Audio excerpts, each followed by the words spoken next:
Kotak tu adalah makanan kering lah. Semoga dapat membantu meringankan sedikit beban mak-mak ayah-ayah ini. Jadi sekurang-kurangnya ada duit 60 ya, 70 ya hari ni, simpan dulu. Gunalah kotak kita dulu. Buat nanok, buat nyayu ke apa. Ada sedikit beras, ada minyak sikit, gula, gandum dan sebagainya lah.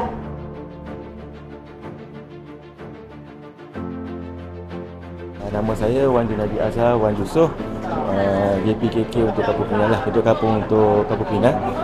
Saya ni mengucapkan terima kasih kepada Muslim Malaysia kerana datang ke Kampung Pinang ni untuk menghadiahkan 30 kotak infak. Terima kasih banyak. Rasa syukurlah dapat ni. Terima kasih Muslim Malaysia.